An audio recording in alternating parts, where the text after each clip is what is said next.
Hey photographers, welcome to the Bokeh Podcast. I'm your host, Nathan Holritz, and really I'm just here to help you build a sustainable photography business. That certainly means helping you improve your photographic skills and enabling you to become a stronger business owner, but it also means helping you work more efficiently so you don't get burnt out in the long run. We are sponsored by photographersedit.com, custom photo editing for the professional photographer, and Miilu.com, that's MIILU.com, the simplest way to create and manage timelines and shot lists for the events you're photographing. All right, let's get into today's episode.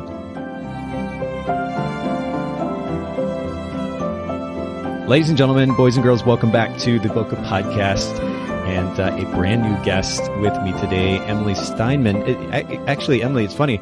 We were chatting before I hit the record button, and I didn't actually get confirmation about the pronunciation of your last name. Did I do okay?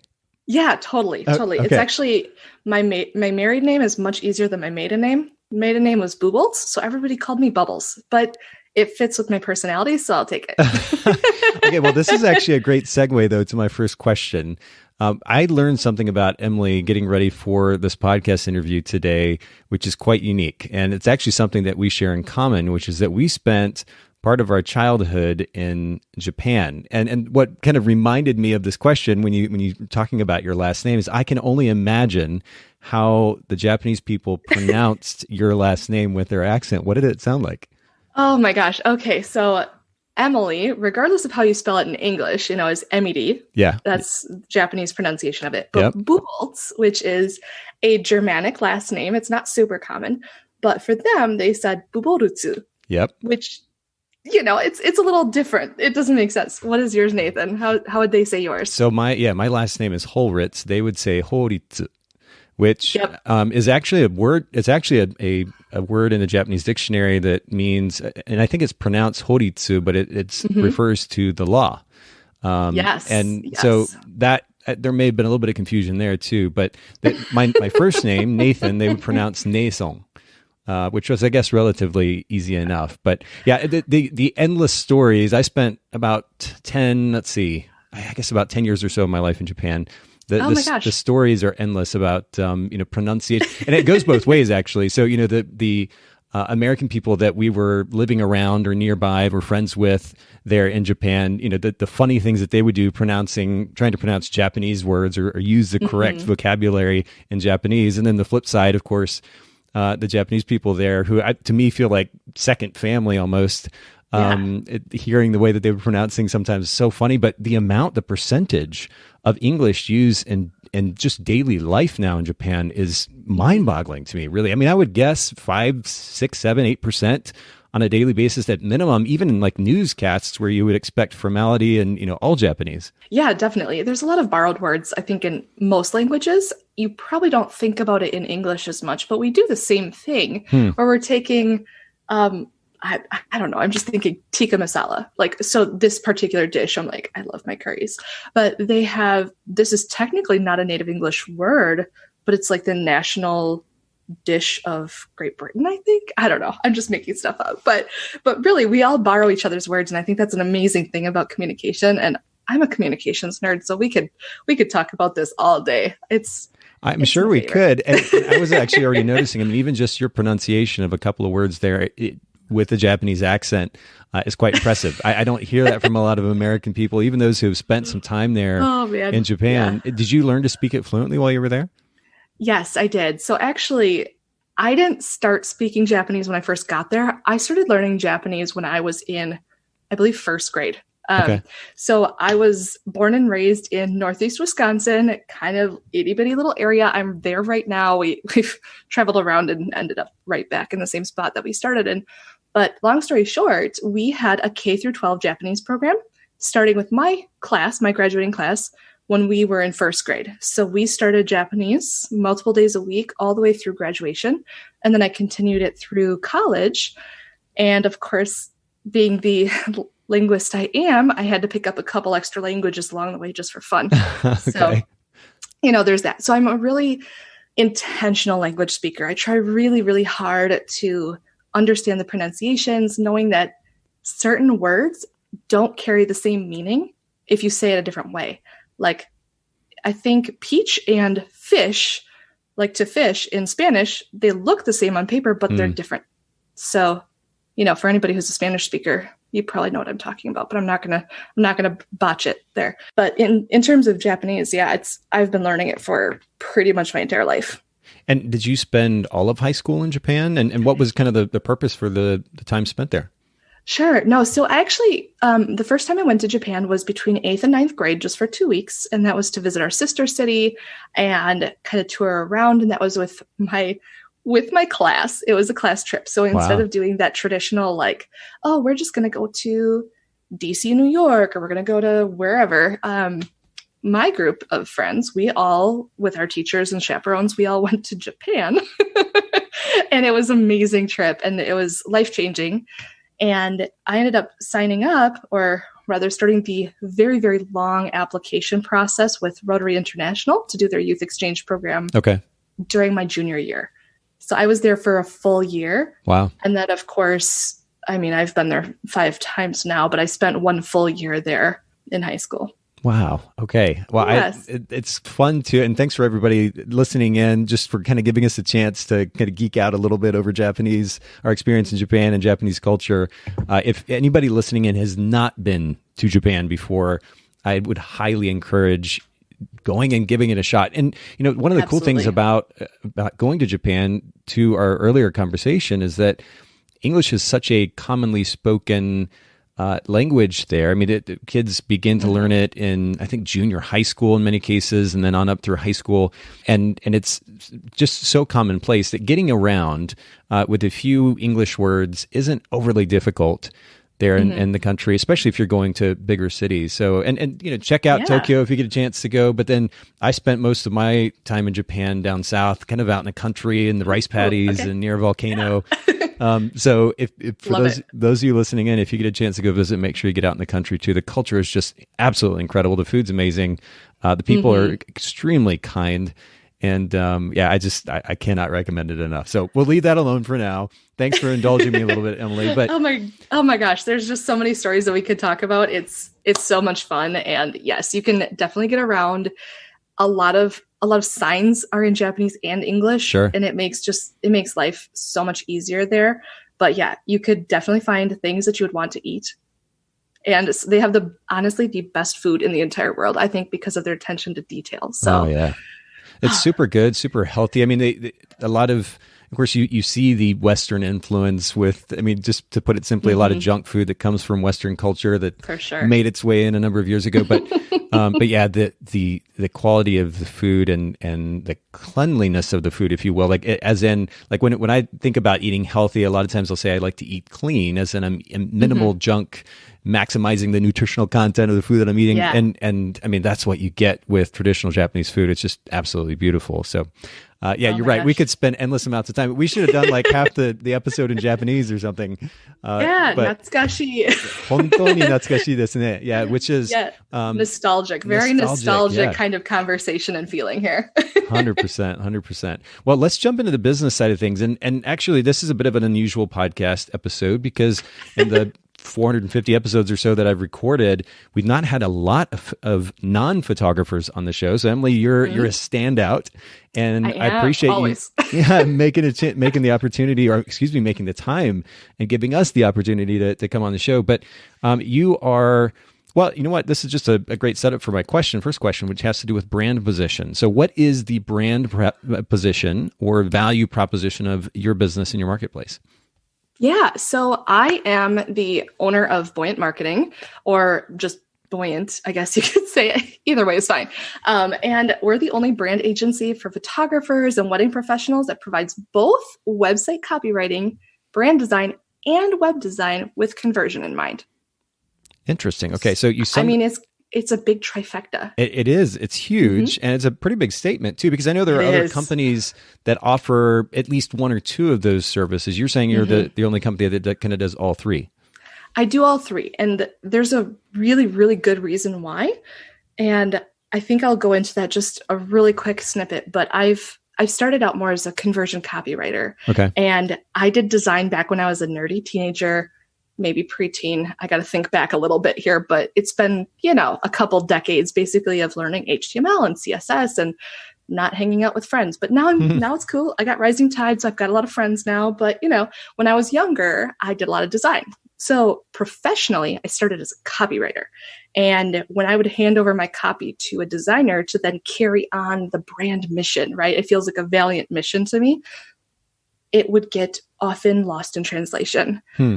And now I'm starting to think I should probably write a blog post on this. Lost in Translation is such a good segue to our previous conversation. Also, one of my favorite movies, by the way. Yeah, of course, of course.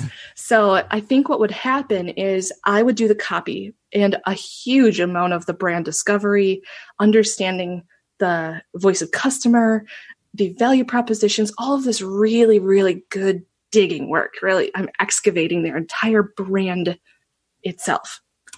And then the design aspect would come in, and here are logos and patterns and icons and all of this beautiful stuff and, fonts and everything, colors.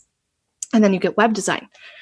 And when you work with 3 different groups of people, or sometimes just 2 different groups of people, that can totally get lost. And then your brand is not as powerful as it could be if you were working with one core team that knows exactly what's going on the whole way through. Interesting. So I think the power is having your brand taken care of in one big chunk, if that makes sense. Sure. So you don't get lost. Yeah, more cohesive just in general.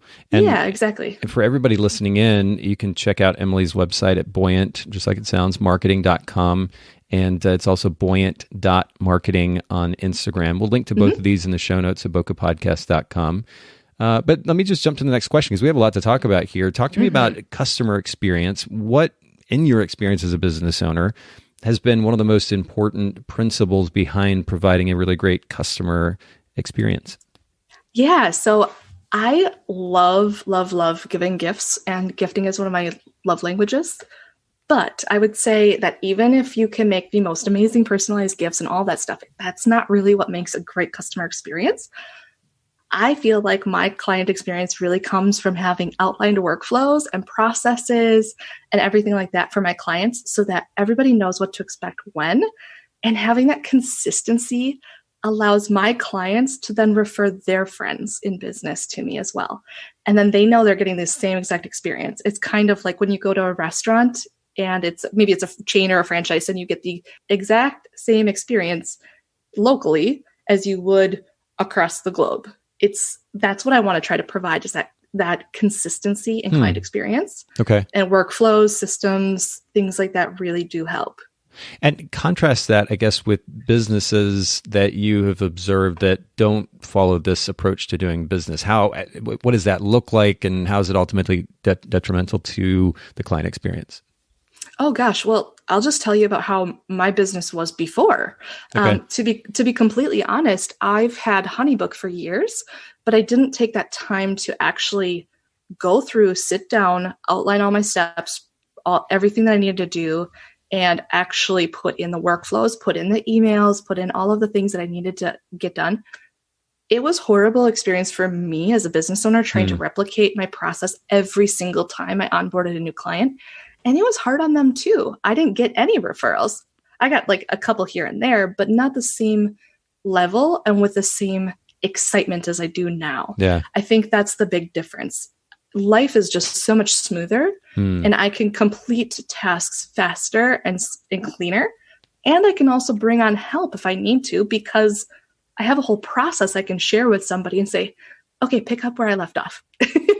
And I can bring somebody on really quickly if I'm in a, position where, my hair's on fire busy. So yeah, life-changing difference. Well, I've mentioned the book, The E-Myth Revisited, a number of times here on the podcast, which deals with building a scalable business. And a big part of what enables us to do just that is implementing systems. And I know that systems kind of sounds a little nerdy to probably a lot of people listening in, but the reality is having a systematic approach to doing business is not mutually exclusive with, being an artist, for example. And in fact, the cool thing is once we put those systems in place, it actually frees us up to focus on the art that we so love. So I think this is a great reminder for everyone listening in that it is important to leverage the incredible tools that we have out there that are relatively inexpensive, in some cases free, to enable us to set up systems that will help us work more efficiently and certainly provide a more consistent customer experience. I think that's really, really great. But I want to jump to another question, which is somewhat related, and that is to do with time. Has there been a big idea that has enabled you to make better use of time, to work more efficiently, just to create more freedom for yourself as a business owner? Oh my gosh. Okay. So this question was this is probably the one that's going to stump me the most because I'm an Enneagram 3. Okay. So I have intense workaholic tendencies and I'm a recovering perfectionist. So with that in mind, knowing kind of my background here is I have this feeling that like, if I'm in the middle of a project and I'm full steam ahead, I don't want to stop. But I have learned 2 things throughout my experience over multiple years of being in business that helps me keep a rhythm, not balance, a rhythm. So the first thing is I accept that there are busy seasons and slow seasons, and it's totally okay to adjust to each. It's totally okay. So knowing that there are times where you're going to be busy, kind of like an accountant during tax time. And then there's going to be times when you're a little slower. And those slow periods are the best for when you need to build your internal stuff that you're working on. And then the next thing that I definitely hold strong to is setting boundaries for myself and making sure I turn my computer off on weekends. That's a huge one. It is a big one. Yeah. Especially if you have a tendency, and I know that many of us do as well, to want to just kind of stick to whatever is going on in the moment. And then next thing we know, it's an hour or 2 hours later or whatever it might be. But yeah, creating those boundaries is huge. And you know what? The first point that you mentioned was really has been an important one for me to realize, which is that there are seasons to the way that we work. I was a bit black and white with my thought process about, I put a system in place and it should always be this and consistently efficient and always a cutoff at this point. And the reality is that sometimes we really just do need to, in some cases, even take advantage of the extra time that we do have to put our heads down and get extra work done. And that's good. And that will pay off in the long run. I think I've told this story a number of times here on the podcast, but my company, Photographers Edit, one of the primary reasons really that I started the company was to create more freedom and flexibility for myself. And as I was launching the company, I was also reading The 4-Hour Workweek, and it was interesting. This is by Tim Ferriss, for anybody who's not familiar. And one of the things that I realized was that his thought processes were quite similar to mine. And within the span probably of about 3 years, 3.5 years or so, I was able to work, thanks to a wonderful team, as little as about 4 hours a week, owning a company that was ultimately going to serve thousands of photographers. And that was really cool at the time. But the reality was, had I at that point put maybe 15 hours a week into the company instead of just the 4, my company might be in an even better place now than it already is. So there's something to be said, certainly, for efficiency and taking advantage of freedom and flexibility, but there's also something to be said for taking advantage of the opportunity to put our heads down and get extra work done. And I think your point about those seasons of work is a really important one for everybody to note. Yeah, it's all about understanding what do you need in that season, what is going to serve you and your clients the best, and going with it, just being flexible and knowing to go with it. And the reason I shut my computer off on weekends is that the vast majority of my clients are wedding professionals, and they're working with their cameras, they're doing their planning, they're doing all that stuff on weekends. So I know that there's no reason for me to be emailing back and forth with them. They're busy. They don't need to be bothered. So it's a perfect time for me to work in the opposite spectrum of things where they need to take their time off on the weekends, right? Right, friends? You need to take some time off. Absolutely. So I feel like it just makes a ton of sense, and setting those boundaries and keeping them is perfect, because then I can get out into my gardens and I can till up some land and plant some wildflowers, do some cool stuff. There you go. You actually mentioned earlier hiring an assistant. And this is a great segue to talking about outsourcing and delegation. And I know that some people listening in may be like, well, of course he's talking about outsourcing. He owns an editing company. Yeah, but the reality is that we can delegate not only editing, but also album design and administrative tasks like email, for example, accounting work, certainly, and the list goes on. What has your experience been with delegation, and have you found benefit in it? Oh my gosh, yes. And I would say that it's one of those things that is really important to learn how to do, even if you're not great at it the first time, right? I think the first time you hire somebody, you might be like, I think I need an assistant. I think I need to outsource my editing. And it's okay to not get it right the first time. It's okay to do a trial period and just get your feet wet with the idea of working with somebody else and letting go of control. Yeah. That's my strongest thing I need to work on, is that I need to let go of some of the control of the detail-oriented stuff. I have a lot of photographers I work with that really do not want to outsource photo editing, and I can't understand why.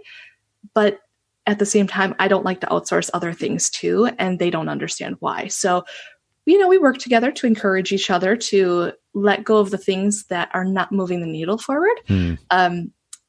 For me, honestly, it was accounting. That was my biggest thing. I might love systems now, and I might be singing the praises of all of the systems, but I am not a spreadsheets kind of a person, and I'm not a numbers person. It's just not my jam. So one of the first things that I outsourced that was a continuous, will probably never, ever give it up, is having somebody to help me with the finances. And it makes a huge, huge, huge difference. It's something I've emphasized endlessly on the podcast at this point. If anybody listening in who's either just getting started in business or has been running one for years, if you don't have a great accountant, if you're not putting the numbers into QuickBooks or something comparable and working with that accountant and or bookkeeper to proactively manage finances, you're missing out on an opportunity to build a business that is as successful as possible. And it certainly hurt me for quite a while that I didn't do that. So I can't recommend it enough. And you're right, that would be the first recommendation probably when it comes to delegation that I would recommend to any business owner is find a great accountant, work with them, find somebody too that you can feel comfortable with. Because for me, one of the reasons why I did so poorly with finances for so long was because I was afraid of them. Afraid of them as in it stressed me out, right? And so rather than facing that head on and addressing the concerns, the stressors, the fears that I had, I would just tend to kind of put it off. And needless to say, that just hurts us in all kinds of different ways. So find a great accountant to work with. That's a great reminder. You don't want to wait till like 2 days before tax time to start doing your bookkeeping for the last year. I can tell you, your accountant, they want to keep working with you if you're a good match. So they will always help you find a way to increase your sales, to cut your costs so that they still have a job with you. So think about it that way. And they are the kind of people that will also help you understand what strategy you need to implement to build your team. They'll know how to help you hire the next person. And can you afford it? Can you not afford it? How much can you afford? They're the ones that are going to help you be able to do that kind of a thing. So highly recommended. I also have recommendations on who to go to. So yes.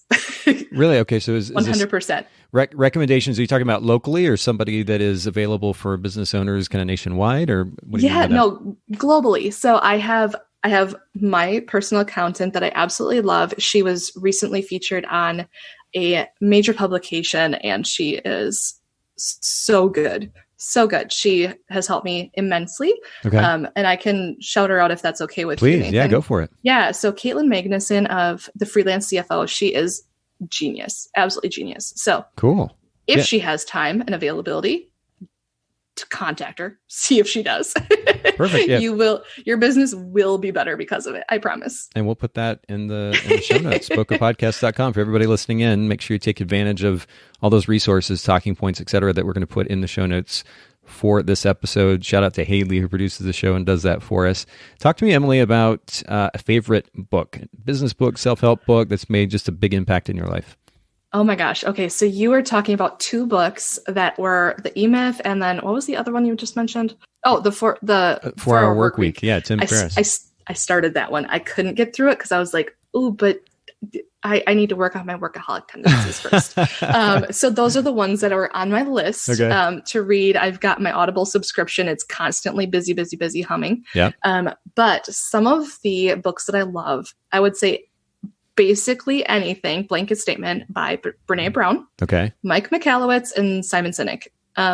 Right now I'm reading Mike Michalowicz's Fix This Next, which just came out this year. And it's really helpful, I would say, because truthfully, he's the author of Clockwork and Pumpkin Plan and Profit First and all the ones that you probably have heard of before. Oh, okay. Yeah. But his book, Fix This Next, really is like the intro book to help you understand which book you could probably read next to fix that particular problem. Interesting. He talks about this business hierarchy of needs and what you need to fix first before you can move to the next level.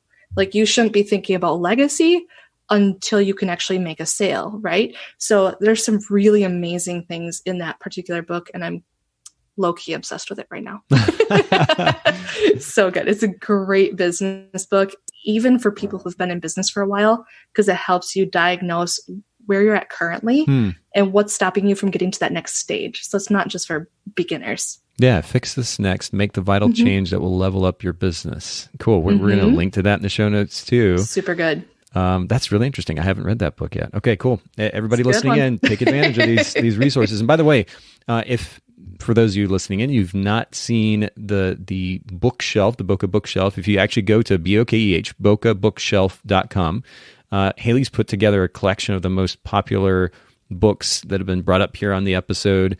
Just go check that out. If you need a resource for books, if you're trying to pick your next book, go check that out. Take advantage of it. And again, we'll put this book in the show notes as well. Let's jump into our kind of main topic at hand, though, Emilie. And this is it's a bit of an unusual one, quite interesting. And to get your perspective on this will be, I think, wonderful. I really appreciate you making time. But you've dealt with chronic illness for years, for quite a while. Can you give a little background to that and maybe just kind of start the conversation off with explaining what the biggest challenges are when it comes to dealing with these types of illnesses while simultaneously running a business?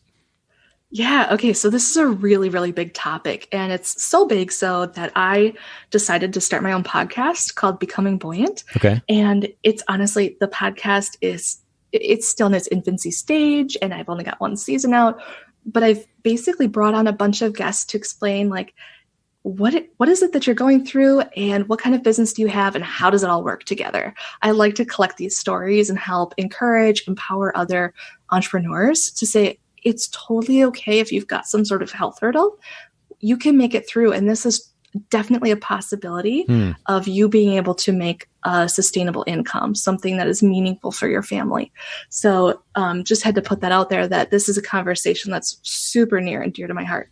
In terms of what I go through personally, I don't think I talk about this a whole ton on my own podcast. So it's really kind of a weird turning the mic around feeling. But so I have a condition called Ehlers-Danlos syndrome. And what that is a hypermobility condition that is based on faulty collagen. I'm not going to get into the technical details, but basically it affects everything in your body that has collagen in it, any sort of tissues and skin and all the things. Okay. Even teeth, eyes, literally everything, joints. So because of that, I deal with a lot of really weird symptoms, like everything from migraines to TMJ, like jaw pain and spinal compression and, digestive health things, just weird. So I think the biggest thing that comes up that kind of, I would say, is a struggle when it comes to running a business or working a 9-to-5 job or that kind of thing is unpredictability. Truthfully, unpredictability is the biggest problem. Yeah. So the feeling that people have in 2020 of, global health crisis kind of a thing going on, we talk about, we don't know, is it okay to do this? Can I go to the store? Can I do this? I don't know is it going to be safe to do that? Like this feeling of anxiety of, is it okay to do XYZ activity? Sure. When it comes to somebody with a chronic illness, we've always thought about these things. Is it safe for me to go out when it's cold and flu season? I'm higher risk. So is it safe for me to go out? I care about washing my hands and things, but are other people as careful? Well, maybe not. And then there's also the aspect of if you are the kind of person that deals with chronic pain or GI related things, you are very concerned about how long am I going to be going out? How much energy am I going to exert? And what is the social impact of these things as well? Will people understand if I have to bow out early? There's a lot of things life-wise that we don't really talk about when we have disabilities, chronic illnesses. It's often a thing that people say, shh, we don't talk about the disability word. And, there's nothing wrong with the idea of having a disability. It's just, how do we work with it? Right. Working a 9 to 5 doesn't work for me. I can't sit in a chair, stare at my computer without breaks, without changing the lighting, without changing my environment a little bit. Some days are great. Some days are not. Some weeks are amazing. And then you have a weird hiccup. So working for myself has been the number one way of giving myself the accommodations I need without feeling a single ounce of guilt. Well, and there was a statement in the communication with us prior to the podcast today that you made, which really ties into this quite well. You said it's possible to be uniquely qualified to grow your business because, not in spite of, your personal hurdles.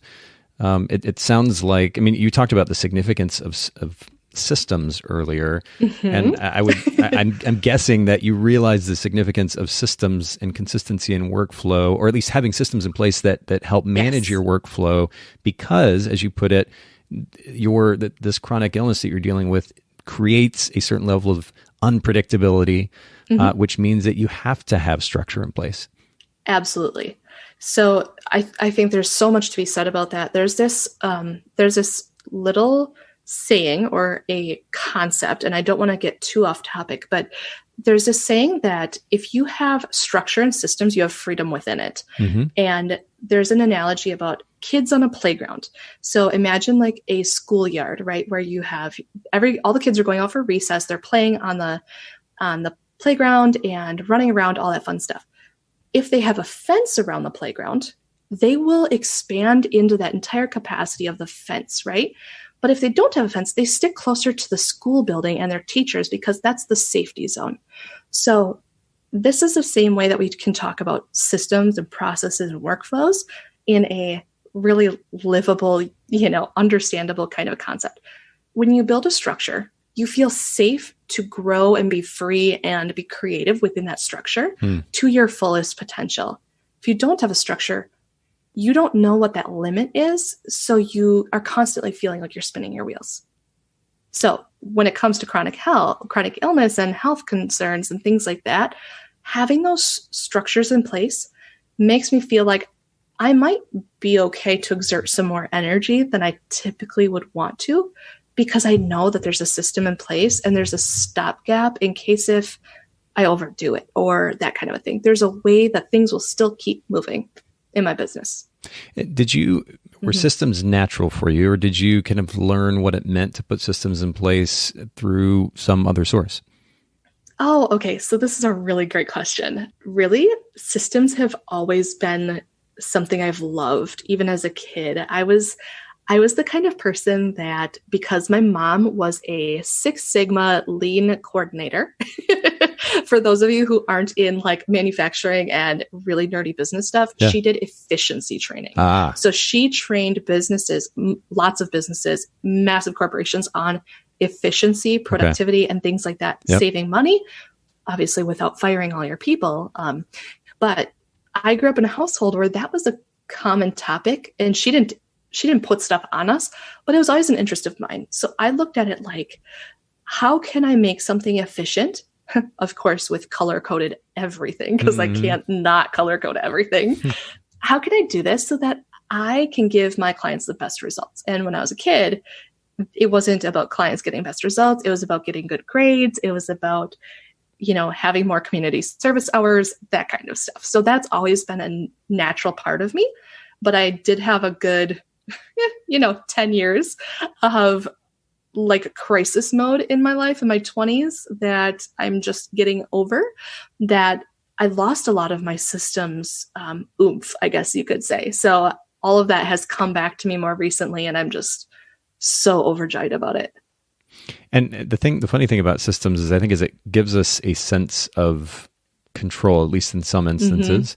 And then in some cases it can just give us maybe a sense of stability when things feel out of control.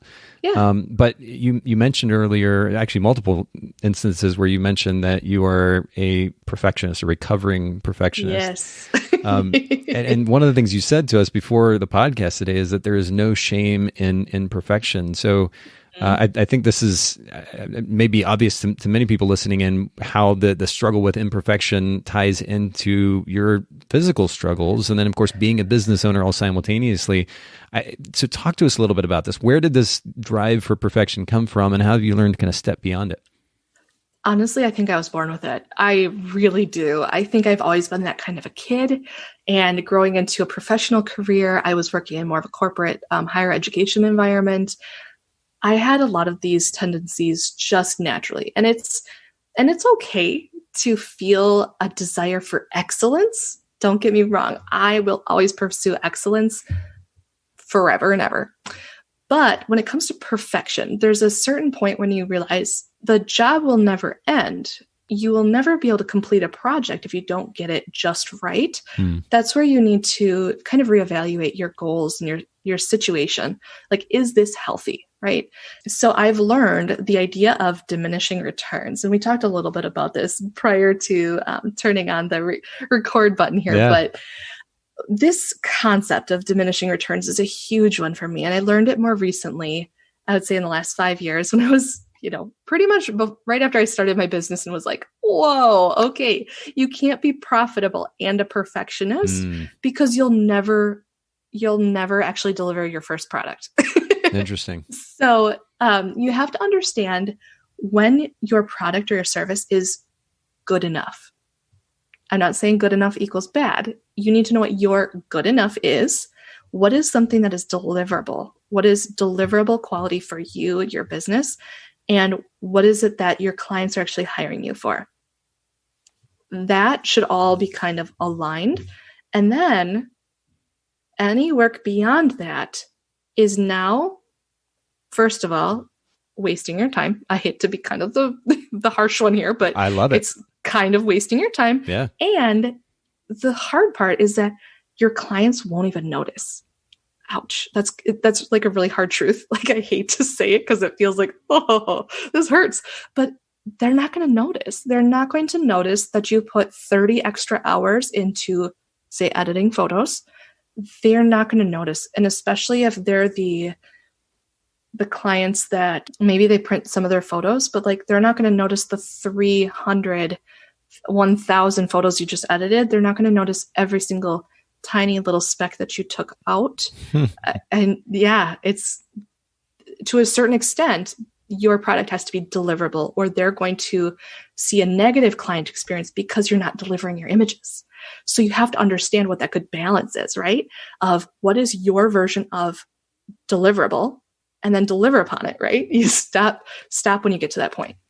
Yeah. And this is something that we've talked about in regards to editing, delivering finished images. And I've mentioned multiple times, one of the experiences that I've had that was kind of a aha moment, really, as not only a photographer, but then ultimately an editing company owner, and then trying to understand how photographers think who are apprehensive about the idea of delegating or outsourcing their editing.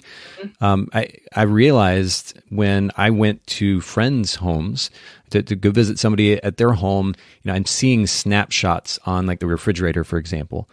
They're super imperfect, right? Not processed exactly correctly or cropped just right. They may be a little bit blurry. And the same thing holds true for the images on my refrigerator at home of me and my kids, or me and my girlfriend, or whoever it is. This realization that it's not about the image being perfect that makes it so wonderful, right, really translated for me. And I have, I guess, at least attempted to communicate that significance to photographers, because the reality is, even as a photographer and editing company owner, I realized I didn't care about these details, these nuanced details that we as photographers, myself included, by the way, have put so much emphasis and energy into, when the reality is 98% of our clients don't care about those details. So we do have to find a balance. I can very much relate, Emilie, to your perfectionist tendencies. So I understand what you're saying. And I think a lot of photographers, at least in some ways, can as well, especially when it comes to something like editing. Yeah. But we do have to find a balance. We have to set our ego aside and the significance that we give to this ideal that we have in mind that we have to deliver, and actually create a certain level of awareness about what our clients are actually looking for through conversation or otherwise, and make sure that we're delivering on that first. And that is really most important. I'm so glad that you highlight this. I say it because because I work with all these photographers and other professionals with amazing photos that they get from photographers, right? I am putting these on their websites and I think, I do the same thing and I get it, but please finally just upload your photos so that I can put them onto your website. You don't have to re-edit and re-edit and re-edit. Yeah. It's not necessary. Sure. Because ultimately you just need to be able to achieve the goal of, booking more clients or delivering that gallery or whatever it may be. You have a goal in mind and you need to be able to complete that goal. It doesn't have to be more complicated than you need to make it. The only thing is I totally empathize with the fact that it's your art. It's your baby. I get it. I do. And that's the same. I do the same thing with copywriting. I do the same with design. And I could stretch out projects for like a whole year and just, maybe like, never deliver them if I was Sure. like, oh, that's just not quite right. Oh, that's just not quite right. Yeah. But my clients love it. And that's the thing is you need to get that feedback and that reassurance that they love it and they love you for it. And it was the experience you provided the entire time that was worthwhile, not just that final product. That's such a great reminder, and I really appreciate you bringing that to all of our attention. But I want to jump to my last question, and there are 3 ideas that you actually shared with us ahead of time that have enabled you to grow your business, to serve those clients, and make an impact in your community. And of course, despite these physical maladies that you've had to deal with, will you share those big ideas with our listeners and kind of break down each of them so that they can clearly understand how you've been able to accomplish what you have? Yeah. So one of the first ideas I had was self-compassion. I know it sounds a little bit cheesy and fluffy, but the thing is, you have to be okay with making mistakes, taking risks, and having it completely flop. And then you have to brush it off, get back up again, and be kind to yourself. Say, you can't tell yourself that you're a failure. Say, that didn't work. That this thing didn't work at this time, in this moment, with these people. Yeah. And that's okay. Have a little compassion for yourself and keep moving. Because your business idea, the things that you love to do, they are worth sharing with the world. You just have to be a little bit kinder to yourself to make sure you keep going. Because the last thing you want to have is that you're the one who stops your business and your dream from moving forward. So that's piece number 1. Yeah, no, and it's so good. And I don't need to add to that. It's very much resonating with me as you're talking about that, because that's been, even in recent weeks, a struggle for me internally. So I appreciate the reminder. It's such great encouragement. We do have to, I think there's a balance too. There's a certain amount in our culture of coddling that happens as well. Like, oh, it's okay. You're awesome. You rock, all this. And simultaneously, then that makes it easier for those who are struggling with something to not actually be willing to put their head down and get to the root of what might be leading to whatever it is that they're struggling with. I think there's got to be a good balance in there somewhere. It's going to look different for everybody, but at the end of the day, you're right. We have to learn how to be able to get up, brush ourselves off, and keep going.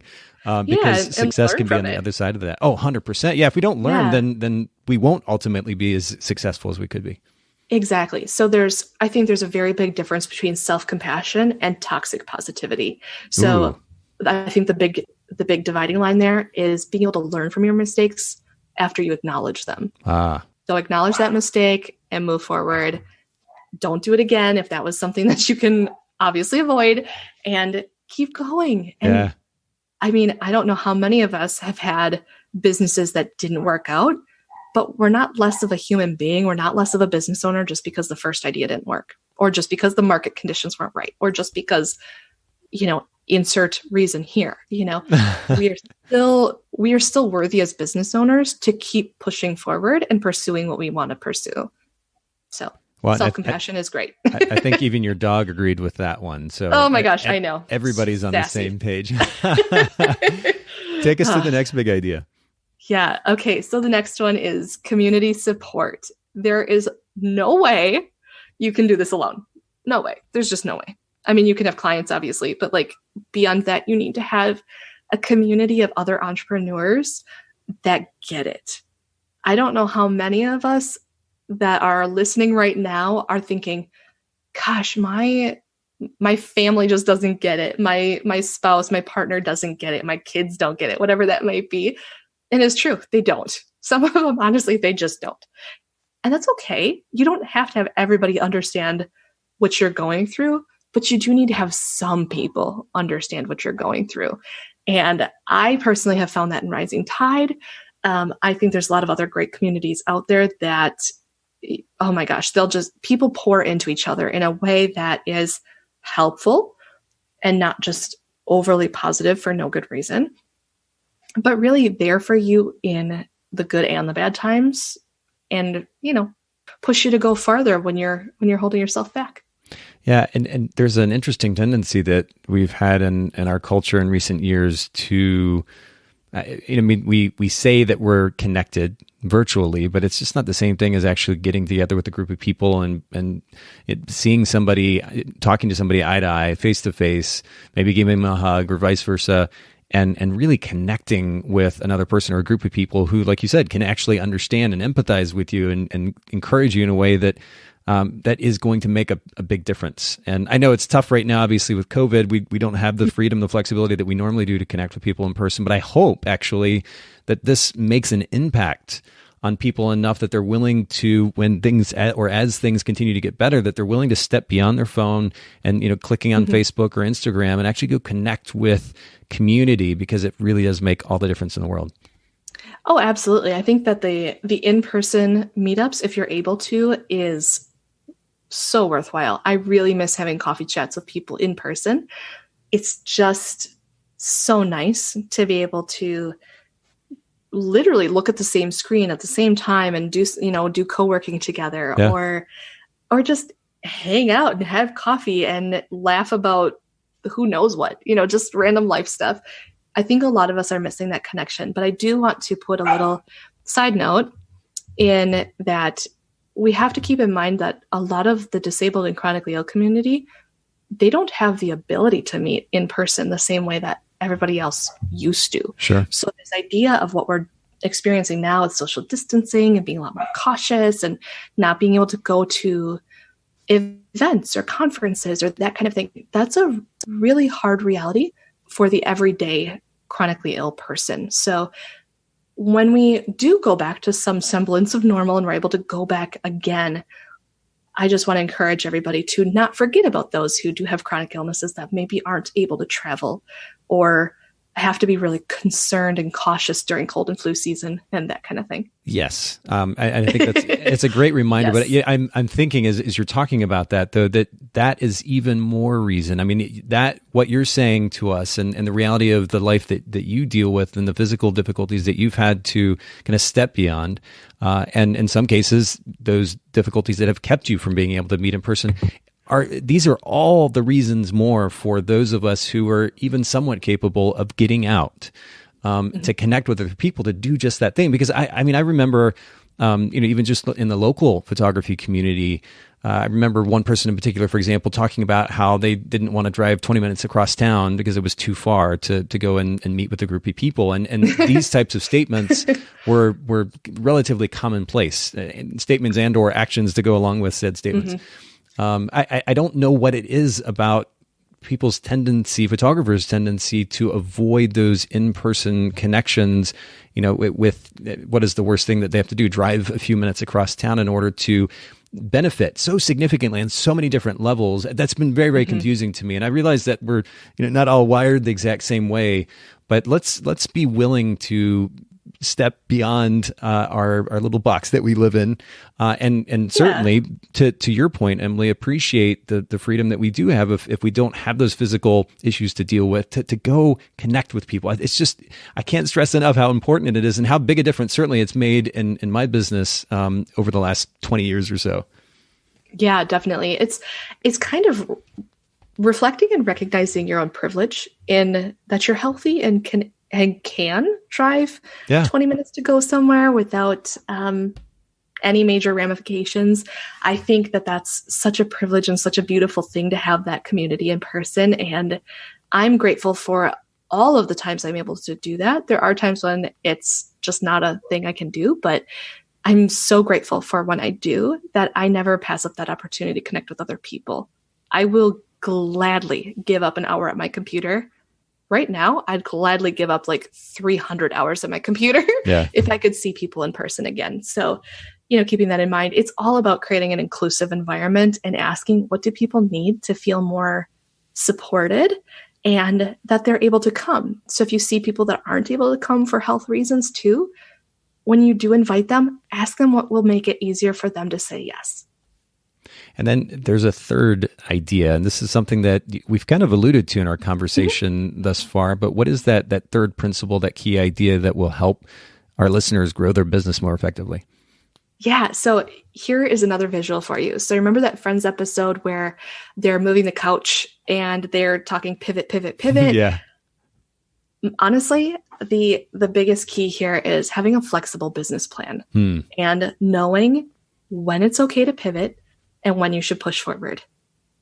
That's going to be hard, and you have to reach into your intuition a little bit, but really knowing that it's okay to adjust. When you see something change and you see a demand shift, then pivot and go with it, or stop what you're doing, start something new. It's totally fine. I had that experience where I was offering copywriting and people were asking me about brand design and web design. Why aren't you offering that? Why aren't you offering that? And I was like, because that seems like it's a little overwhelming to do all three.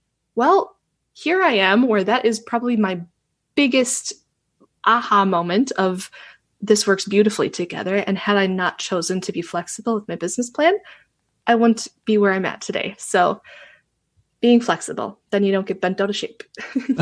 That's a great way to put it. Yeah. That's something I have to remind myself as well, because it's so easy to kind of get stuck in our lane with blinders on and just kind of forget that there are other ways to go about doing things. And again, for me anyway, I know it's about in some cases about just setting aside my ego, this idea that I had it right to begin with, to set that aside, realize there are other ways of doing things and go with the flow. It really does make a big difference, helps minimize stress, and ultimately helps us get where we need to go as business owners more effectively. So that's a great reminder. I really appreciate you sharing your perspective and your wisdom, Emilie, in this episode. Can you remind our listeners one more time where they can find you online, follow what you're doing online, and I guess any other websites related to your brand that they should know about? Yeah, so definitely I have, of course, my Instagram. It's at buoyant.marketing. I would have gone with just buoyant marketing, but I stole it from myself and then lost the login. So don't do that. Word of the wise. Buoyant.marketing is where you can find me on Instagram. Of course, I'm on all the places, so Pinterest and whatnot too. But if you go to my website, if this is okay, I can share a 7-minute website audit checklist with your listeners. Yeah. Okay, cool. So I have buoyantmarketing.com/Bokeh. If you go there, I will send you my 7-minute website audit checklist. It's super simple and it helps you immensely with yes, no questions and space for notes to figure out, is your website actually serving your clients and yourself? Because hint, it should be serving you too while you're sleeping. And then you can figure out if you need to make some changes, all of which can be DIY if you want to, or you can obviously, you can hire a professional too if that's what you need to outsource. But that's the next thing. And then last, if you want to check out my podcast, which at some point I'll be recording season 2 when I have enough bandwidth, it's becomingbuoyant.com. Perfect. We'll link to all of this in the show notes. Cool. Everybody listening in, the show notes, you can find them at Bokeh, Bokeh podcast.com. Or if you use a podcast app on your phone that lets you see the show notes formatted neatly and correctly, of course, you can check those out there as well. Thanks once again, Emilie, for making time for all of us here at the Bokeh Podcast community. Thanks so much, Nathan. Thanks so much, photographers, for listening to the Bokeh Podcast. Will you let us know what you thought of the show by leaving a review of the podcast in the Apple Podcast app? And I'd love to hear from you personally with your thoughts about the podcast and suggestions about future topics and guests for the show. My email is nathan@bokehpodcast.com. We do try to bring this show to you commercial free, so make sure to check out our sponsors, photographersedit.com and Miilu, Miilu.com. Photographer's Edit is custom photo editing for the professional photographer, and Miilu is the simplest way to create and manage timelines and shot lists for the events you're photographing.